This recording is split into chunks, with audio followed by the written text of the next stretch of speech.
अस्सलाम वालेकुम जी। आज की वीडियो में मैं आपको परमिट के बारे में बताऊंगा कि परमिट क्या होता है, उसकी टाइप्स क्या होती है और परमिट क्यों ज़रूरी होता है और कि कौन कौन सा परमिट होता है। तो सबसे पहले हम परमिट की बात करें तो कोई भी काम करने के लिए आपको परमिट चाहिए होता है। परमिट रिटर्न डॉक्यूमेंटेशन होती है issued by the area in charge की तरफ से इशू होती है फॉर स्पेसिफिक वर्क। किसी भी स्पेसिफिक वर्क को करने के लिए परमिट होता है। अगर उर्दू में बात करें तो कोई भी एक डॉक्यूमेंटेशन होती है किसी भी स्पेसिफिक वर्क को करने के लिए, तो उसे परमिट कहते हैं।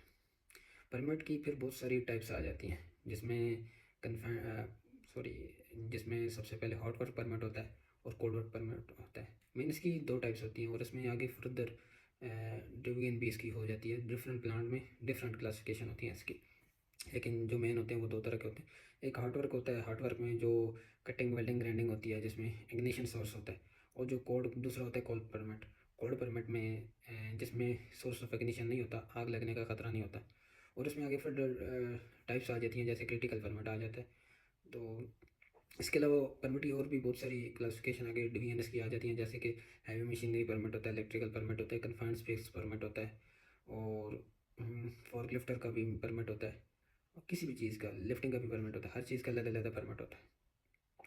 और परमिट के ऊपर क्या क्या मेंशन होता है, परमिट के ऊपर जो आपने काम करना होता है वो सब चीज़ें मेंशन होती हैं। जिन लोगों ने काम करना है, कौन से अथॉराइज पर्सन है, किस तरह का काम है, किस तरीके से होगा, परमिट की वैलिडिटी होती है, इक्विपमेंट कौन सा है, इक्विपमेंट का नाम लिखा होता है। और उसके साथ कौन कौन से स्पैनर्स वगैरह जो भी मैकेनिकल चीज़ें वगैरह हैं वो भी सारी मेंशन होती है कि ये परमिट के लिए ये चीज़ें आपको चाहिए। और उसके अलावा इमरजेंसी नंबर भी लिखा हुआ होता है, ऑपरेटर का नंबर लिखा होता है। और इसके अलावा मास्टर पॉइंट, ग्रेड नंबर, ये सारी चीज़ें लिखी होती हैं। और इसके साथ डॉक्यूमेंटेशन भी अटैच होती है। परमिट के साथ जैसे अटैच होता है job safety analysis, JHA job hazard analysis, और सेफ्टी सर्टिफिकेट साथ होता है, आइसोलेशन सर्टिफिकेट होता है, मेथड ऑफ स्टेटमेंट होती है।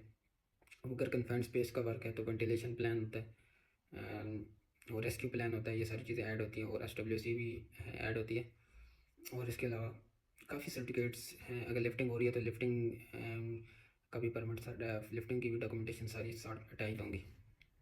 तो ये डिपेंड करता है ऑयल एंड गैस में रिलेटेड, क्योंकि हर हर प्लांट का अलग रूल होता है। किसी में दो परमिट होते हैं, किसी में हॉट वर्क और कोल्ड वर्क परमिट होता है, किसी में एक परमिट होता है। उसके ऊपर सारी चीज़ें मेंशन होती हैं। तो ये डिपेंड करता है उस ऑर्गेनाइजेशन पे कि वो किस तरीके से कुछ टाइमेंट परमिट भी होते हैं। इस तरह के भी परमिट होते हैं जिसमें एक परमिट होता है, उसमें बहुत सारी कॉन्ट्रैक्टर कंपनी काम कर रही होती हैं। तो डिफरेंट प्लांट्स में डिफरेंट तरीके के परमिट्स होते हैं। तो जहाँ भी आप जिस भी ऑर्गेनाइजेशन में जाते हैं तो वो आपको इंडक्शन ट्रेनिंग दे के